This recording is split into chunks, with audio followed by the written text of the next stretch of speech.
Allahu Akbar! Allahu Akbar!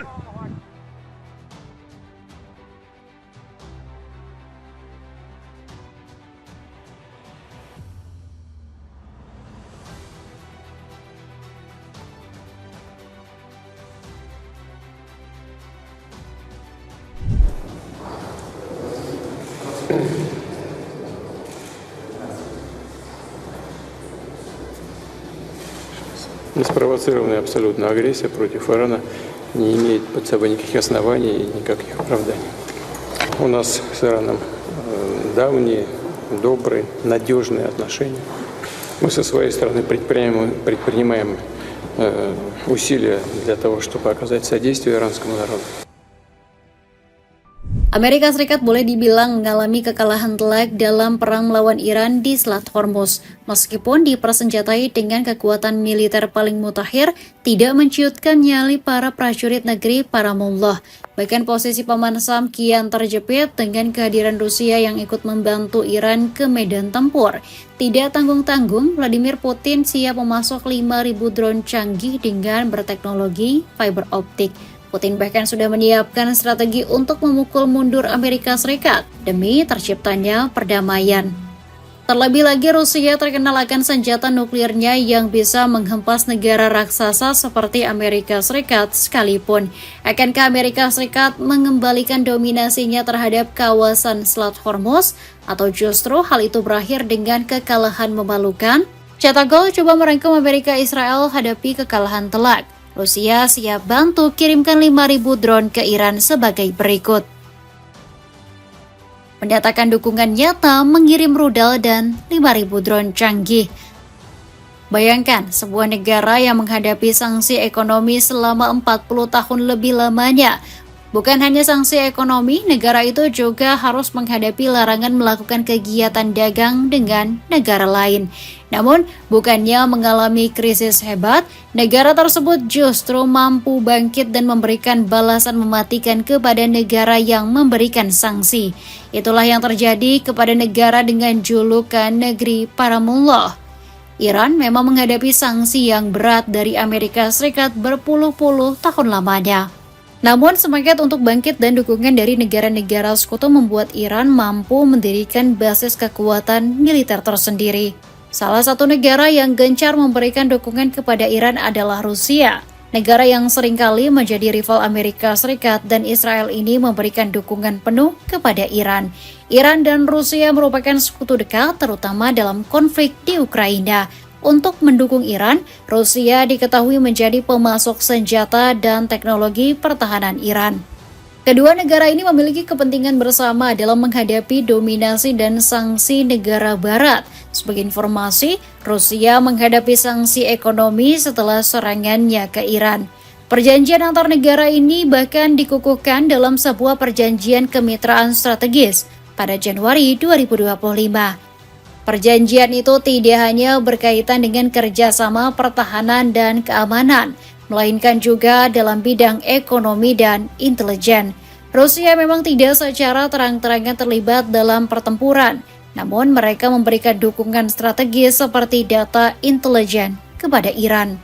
Namun baru-baru ini diketahui muncul bocoran jika Rusia memberikan dukungan 5.000 drone kepada Iran. Drone tersebut diklaim sebagai drone canggih yang tidak bisa diganggu oleh musuh. Selain itu, Rusia juga memberikan pelatihan mengenai penggunaan drone kepada Iran. Rusia berharap melalui penggunaan drone tersebut dapat memukul pasukan musuh Iran di Timur Tengah. Bocoran dukungan ini sendiri sebenarnya berasal dari dokumen rahasia yang didapatkan oleh The Economist. Dokumen tersebut berasal dari sumber terpercaya. Rusia memberikan bantuan berupa drone canggih untuk Iran melawan Amerika dan Israel. Bukan hanya itu, dokumen itu juga berisi tentang pangkalan militer Amerika Serikat yang ada di negara-negara Timur Tengah. Terbukti selama masa-masa peperangan, Iran telah berhasil menghancurkan 16 pangkalan militer Amerika Serikat di kawasan Timur Tengah. Bukan hanya drone, Rusia bahkan melakukan pengiriman terhadap jet tempur canggih berjenis Sukhoi Su-35 Flanker E. Pesawat jenis ini merupakan pesawat yang terkenal dengan manuver super dan sistem radar yang canggih. Menurut laporan yang beredar, Rusia mengirimkan pesawat jet canggih tersebut sejak Februari 2026. Setidaknya ada sekitar 16 pesawat sedang dalam tahapan pembuatan. Diperkirakan jika rencana pengiriman tersebut hingga tahun 2027 dengan jumlah mencapai 50 unit. Tujuan pengiriman ini sendiri adalah untuk memperkuat basis pertahanan udara Iran dan meningkatkan kemampuan militernya di kawasan Timur Tengah. Selain mengirimkan drone dan pesawat, Iran juga diketahui telah menyepakati perjanjian rahasia dengan Rusia. Kesepakatan itu berisi tentang kontrak Rusia yang akan memasok rudal kepada Iran. Tidak tanggung-tanggung, kontrak tersebut bernilai 500 juta euro untuk pembelian 2.500 rudal permukaan ke udara dan sekitar 500 peluncur portable Verba. Pengiriman tersebut dijadwalkan akan berlangsung secara bertahap pada tahun 2027 hingga 2029. Persenjataan ini semakin mematikan ketika dikombinasikan dengan hasil data intelijen yang disediakan oleh Rusia. Rusia memiliki akses terhadap satelit dengan resolusi tinggi dari jaringan militernya. Mereka melakukan pemantauan terhadap negara-negara seperti Yordania, Bahrain, Kuwait, hingga Oman. Data-data ini memungkinkan mereka untuk mengetahui secara spesifik lokasi dan akurasi serangan rudal dan drone Iran. Bagi Iran, dukungan ini sangatlah berarti. Iran mampu memperkuat posisinya dalam menghadapi Amerika dan Israel dalam konflik di Timur Tengah. Rusia bahkan juga membantu Iran dalam pengembangan drone Shahid dengan komponen yang lebih canggih. Karena persenjataan inilah, Iran mampu bertahan menghadapi blokade-blokade yang dilakukan oleh Amerika dan Israel. Bahkan hal ini sudah disampaikan sendiri oleh intelijen CIA yang menyatakan bahwa Iran tidak akan terlalu terdampak akibat blokade tersebut. Negara itu bahkan bisa terus berperang dengan Amerika Serikat selama 4 bulan ke depan. Prediksi CIA menjadi alarm tanda bahaya bagi Amerika Serikat, apalagi negara tersebut belum sepenuhnya pulih akibat konflik berkepanjangan dengan Iran. Amerika Serikat mengalami kesulitan parah dalam memulihkan stok amunisi dan perangkat pertahanan selama konflik tersebut. Peperangan melawan Iran ditambah dukungan ke Ukraina membuat persediaan amunisi Amerika mencapai titik terendah. Bukan hanya itu, beberapa waktu terakhir Trump sedang menghadapi konflik politik di dalam negeri. Telah terjadi penemuan skandal surat ampunan yang diberikan oleh Donald Trump selama masa jabatannya. Melalui penyelidikan yang dilakukan oleh Partai Demokrat di Amerika, diketahui bahwa Trump dan sekutunya melakukan jual beli terhadap surat tersebut. Tindakan ini bukan hanya mencederai hukum, melainkan juga membuat terjadinya krisis politik akibat penyalahgunaan kekuasaan presiden demi kepentingan pribadi. Kasus ini sendiri tercermin dalam sebuah kebijakan pada tahun 2025. Trump memberikan pengampunan lebih dari 1.500 pendukungnya yang diduga melakukan tindakan melanggar hukum. Pada kasus yang lebih parahnya lagi, Trump memberikan pengampunan kepada setidaknya 11 pejabat terpilih dan beberapa penipu kaya. Menurut para ahli hukum, ini adalah tindakan untuk menormalisasi korupsi. Kekacauan ini menandai rentetan permasalahan di Amerika Serikat saat ini. Trump mulai kehilangan legitimasinya. Bukan hanya itu, Trump juga menghadapi permasalahan serius berkaitan dengan hubungannya dengan Israel. Ia menyatakan bahwa besar kemungkinan ia adalah presiden Amerika terakhir yang mendukung Israel. Pasalnya, di dalam tubuh Partai Republika sendiri, Israel mulai kehilangan dukungan. Belum lagi banyaknya penolakan warga Amerika Serikat terhadap tindak kejahatan negara Zionis tersebut. Kasus serupa pun terjadi di Israel. Negara tersebut menghadapi kekacauan politik dan ekonomi yang parah. Konfliknya dengan Iran membuat perekonomian Israel menjadi pontang-panting. Negara tersebut juga menghadapi krisis politik dalam negeri. Kekuasaan Netanyahu yang selama ini hampir mustahil digoyahkan mendapat ancaman cukup serius. Dua lawan politiknya yang pernah menjadi PM membentuk aliansi dengan mengalahkan dominasinya. Netanyahu juga harus menghadapi ancaman hukuman akibat kasus dan skandal korupsi yang ia lakukan. Kondisi ini semakin parah ketika banyak demonstrasi yang terjadi di Israel menuntut agar peperangan diakhiri. Ketegangan Selat Hormuz dan gagalnya Project Freedom Amerika Serikat. Meskipun upaya mencapai kesepakatan damai telah dikeluarkan, nampaknya tidak terdapat itikat baik dalam kesepakatan tersebut. Dampaknya, pada bulan Mei ini ketegangan politik dan konflik kembali memanas. Diketahui jika Iran telah melakukan serangan terhadap kapal perusak milik Amerika Serikat pada 7 hingga 8 Mei 2026. Menurut laporan dari Korps Garda Revolusi Iran atau IRGC, serangan itu menggunakan serangan rudal, jelajah, dan drone kepada 3 kapal perusak Amerika Serikat di wilayah timur Selat Hormuz. Serangan tersebut membuat kapal-kapal Amerika terpaksa mundur ke Teluk Oman. Berdasarkan klaim Iran, serangan itu merupakan serangan balasan atas tindakan Amerika Serikat sebelumnya. Amerika memang diketahui telah melumpuhkan 2 kapal tanker berbendera Iran, yaitu MT Sea Star 3 dan MT Sevda. Bahkan sebelumnya lagi Amerika sempat menembak kapal MT Hasna pada 6 Mei 2026. Selain dari serangan ini, memanasnya konflik di Selat Hormuz juga terjadi ketika Amerika Serikat menuding Iran sebagai pihak yang melakukan serangan terhadap kapal kargo milik Korea Selatan. Namun melalui kedutaan besarnya di Seoul, Iran menyampaikan bahwa mereka sama sekali tidak terlibat dalam insiden tersebut. Iran bahkan memberikan tambahan bahwa pasukannya tidak melakukan serangan apapun terhadap kapal Korea Selatan. Pihak Korea Selatan sendiri belum memberikan konfirmasi terhadap insiden yang terjadi tersebut.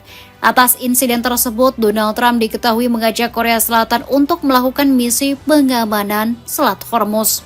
Namun, Korea Selatan lebih memilih menolak ajakan tersebut. Seoul lebih memilih untuk melakukan investigasi mendalam mengenai kebakaran yang terjadi tersebut. Trump Project Freedom. Ajakan Trump kepada Korea Selatan itu adalah bagian dari Project Freedom yang ia gagas baru-baru ini. Proyek tersebut diluncurkan pada 3 hingga 4 Mei 2026 yang bertujuan untuk mengawasi kapal komersil yang terjebak akibat blokade Iran di Selat Hormuz.